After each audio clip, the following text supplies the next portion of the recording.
A very good evening to you. If you were just joining us, this is Channel One News. We are heading straight into the interview segment tonight. I am joined by Father Fr.Ntaiyia of the St. Maximilian Kolbe Parish.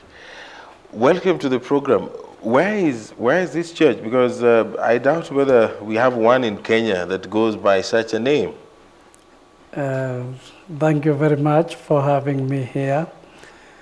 St. Maximilian Kolbe Parish and another parish that I serve is in United States, in the Diocese of Rochester, New York. And that's where I serve two parishes, and it's just at the border of US and Canada. That's a very long distance from home. When did you go to the US? I went there, I would say my first relating to US was in 1990 when I went there for studies, and then I came back to Kenya. I'm ordained here in Kenya for the Diocese of Ngong.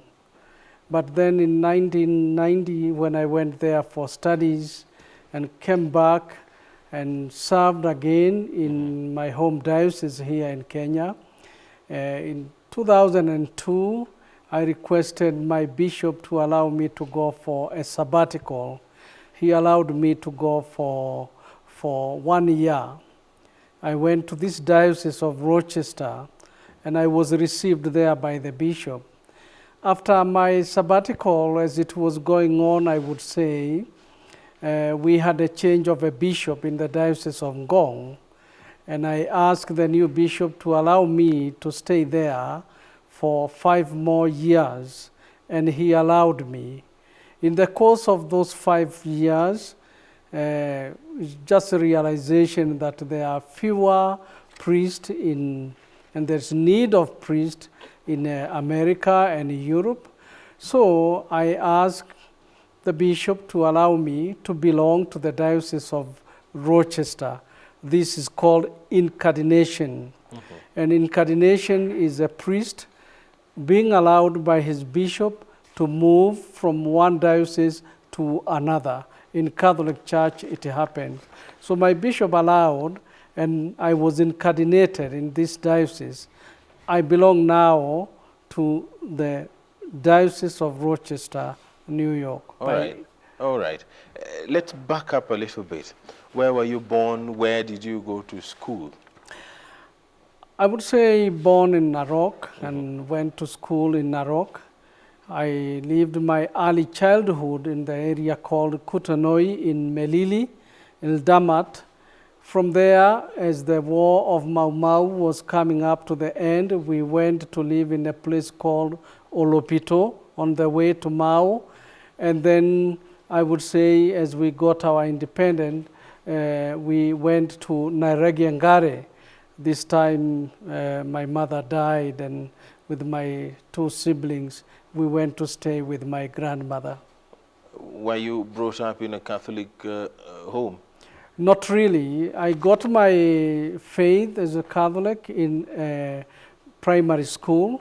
This time, 1958, we were sent to school in Narok. These were boarding schools because the Maasai community, especially the nomadic people, we will really benefit by going to nomadic schools. And then when I was there, we would say more or less Catholic teachers were teaching catechism to those who wanted. And by curiosity, I went to join them, and my faith came up that way. It sounds really simple. Was it? It's simple. Jesus calls it in the wrong way.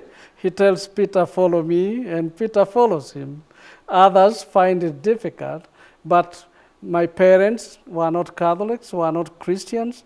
But as we know, the missionary in many cases were able to get candidates for their faith, especially in schools, and where they taught their religion and they baptized. And then how did your family receive the news? Were they supportive, or they tried to persuade you to probably rethink your decision to follow your belief? Well, I would say persuasion is there by the knowledge that is given, and the understanding may be shallow for the young ones, but later on you come to grow in love, in knowledge of knowing a creator who loves you so much to let his son even die for you. So in this case, as it grows more and more knowledge, as they say, the more you know, probably the more you love.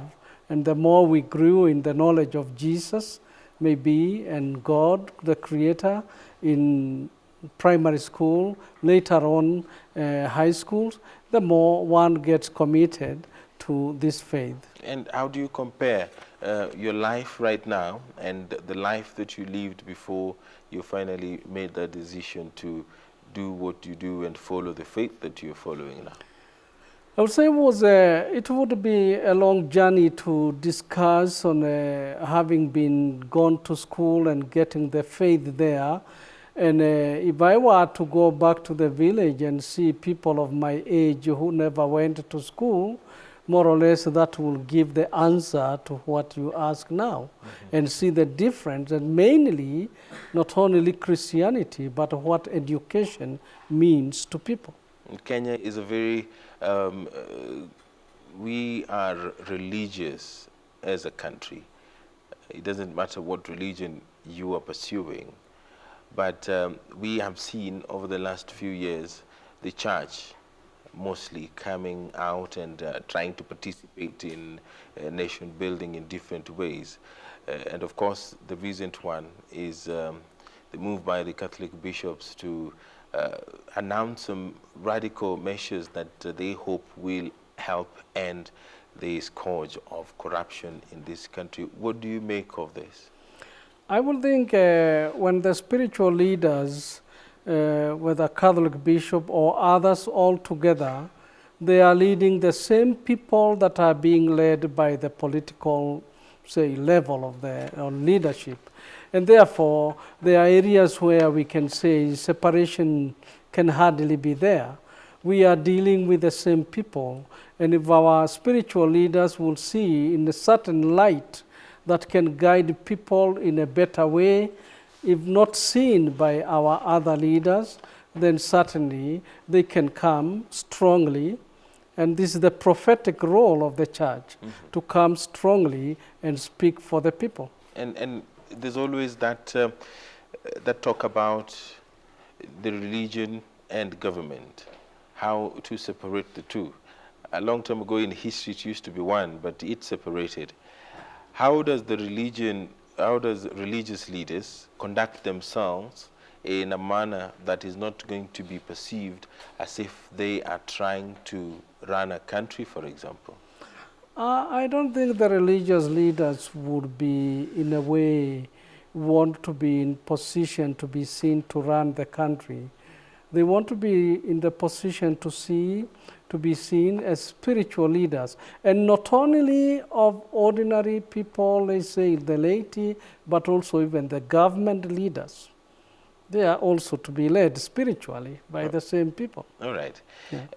A lot of your work right now is in Narok County. You have taken a keen interest in matters of education. Tell us more about this. Now, I would say after I was ordained in 1980, my class celebrated this year 40 years, and I wish to say congratulations to each one of them, wherever they are, if they are looking at me. I went to work in Loitoktok near Kilimanjaro for 6 years after I was ordained in 1980.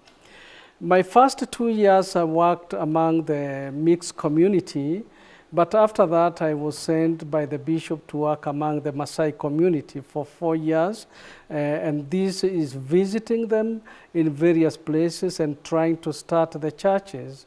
Certainly with the command of the language and understanding, yes, understanding was there.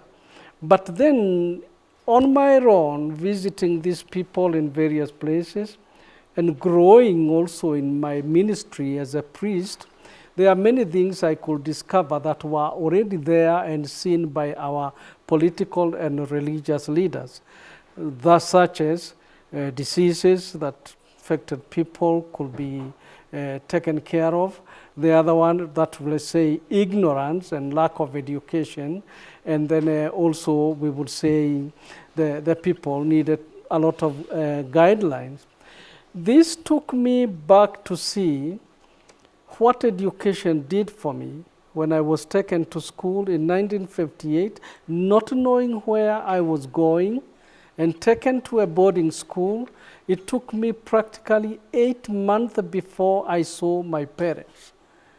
And this was the only way we could say, and still mainly the only way we can say the nomadic children can be given education. Mm-hmm. Now, having seen the light which education gave to me, during my time in Loitoktok, I discovered that young Maasai men and women are not going to high school. Not most of them were not going to high school. And this is not because they were stupid, but because they never had a chance to go to better school, or their schools were not there really to prepare them for public examination. I give you an example. When I was in Loitoktok, I went to visit Loita. Loita is in Narok. And I went to one of the schools called Olmesutie near the border of Tanzania and Kenya. Mm-hmm. This school had 80 children, and there were 2 teachers. Grades 1 or class 1 to 8, 2 teachers. Wow. Now, not only that, these 2 teachers, when they go to get their salary in Narok, each of them will need 2 weeks because half of the journey is walking, meaning the school had only 1 teacher in the course of the year. Let's put it that way. Mm-hmm.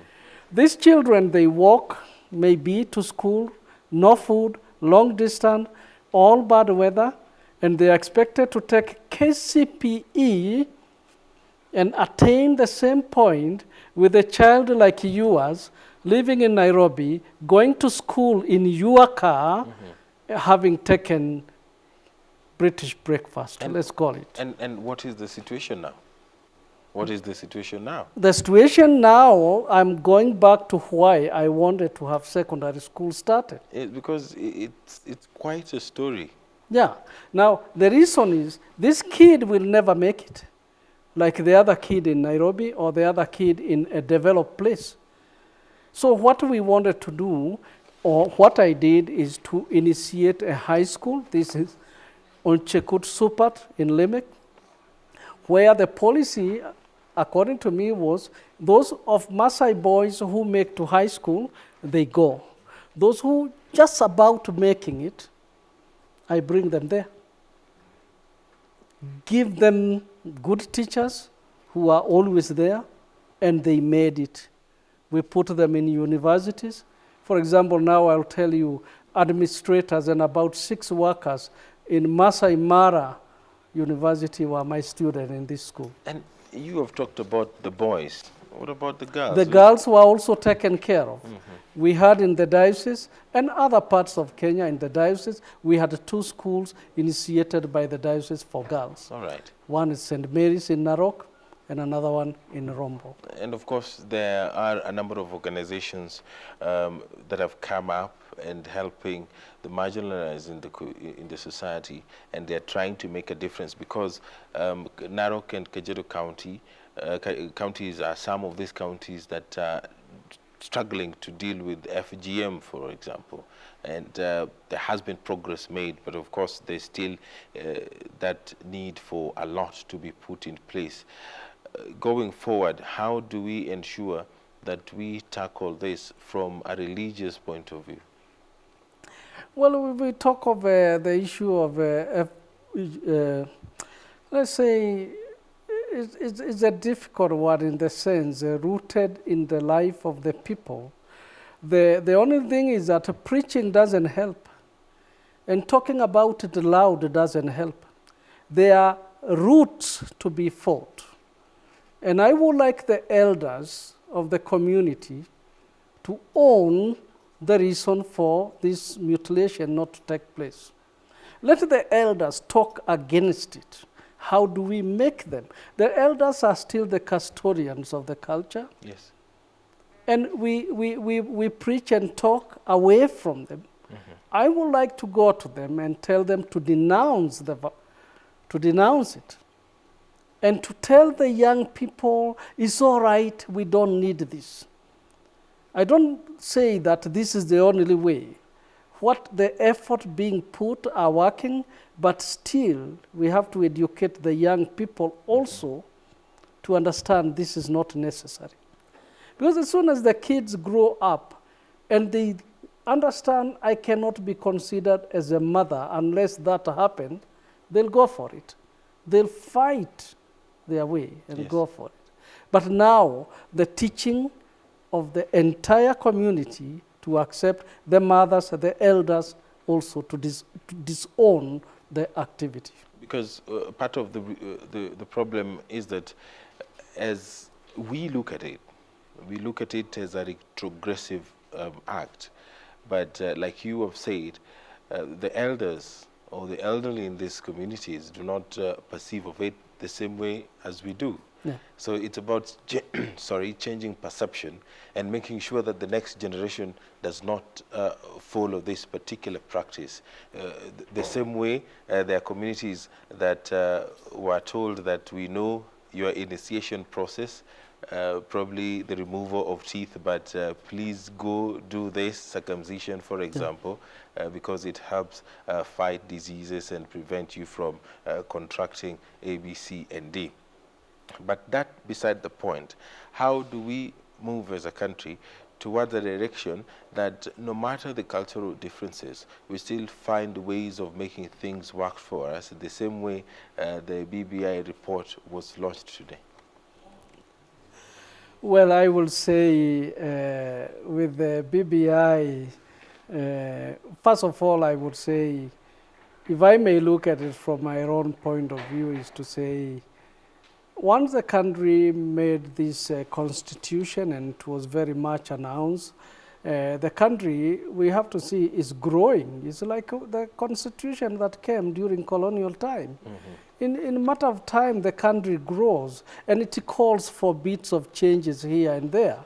So I would say, number one, maybe nothing wrong with the initiating it, but before the people are told to vote, I will recommend total reading and understanding of it.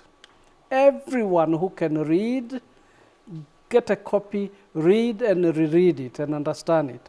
Those who cannot read, let's ask the churches, let's ask the Muslims, the Hindus, all the people, help the people to understand it. Grandmother, ask your educated son to read it for you. Right. Let them understand it before they are told, do it. And don't allow any politician to push you into it. Okay, finally, I know we are pressed for time. In less than 30 seconds, your observation in terms of culture, you have spent time in the US and you've also spent time in Kenya. What is that one thing that we do that the Americans don't do, and that one thing that Americans do that we cannot do as a country? Well, I would say in our country is that people feel as a nation and one. The Americans also feel the same as a nation, as one. There are things that bring people together. Let's say politics sometimes divide the people, but you come to a situation where some things bring people together. BBI brings Kenya together. They have what brings them together and what takes them away. All right. Yeah. Thank you very much, Father Fr.Ntaiyia. And of course, you're always welcome to KBC Channel 1. Thank you very much for having me here. All right. Yeah. That does it for us, but we are taking a short break, and when we come back, business news.